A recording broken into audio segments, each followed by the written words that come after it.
As a freelancer, every project begins with a conversation, and I love those initial discussions. Recently, I had a client reach out to me about creating a website for their small business. They were eager to know if I specialize in web design, and I was thrilled to confirm that it's my forte. We dove right into the details. The client mentioned they wanted a homepage, an about page, and a contact form. Simple, yet essential components for any business website. I could sense their excitement, especially when they emphasized the importance of mobile friendliness.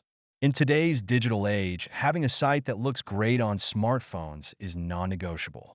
I assured them that I prioritize responsive design, ensuring that their website would not only look good, but also function seamlessly across all devices.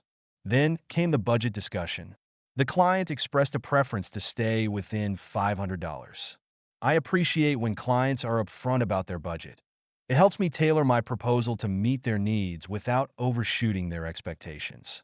I acknowledged their budget and reassured them that we could work within that framework. After all, it's about finding the right balance between quality and cost. I promised to send over a detailed proposal outlining the project scope, timeline, and what they could expect for their investment. It's crucial for me to provide clarity and transparency so they feel confident moving forward. As we wrapped up our conversation, I could feel their enthusiasm for the project. It's moments like these that remind me why I love what I do. Helping small businesses establish their online presence is incredibly rewarding. I'm excited to get started on this project, turning their vision into a reality.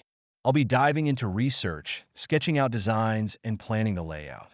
Each element will be crafted with care, ensuring that their brand shines through. I can't wait to present my ideas and collaborate with them to create a website that not only meets their needs, but also exceeds their expectations. This is just the beginning, and I'm looking forward to the journey ahead.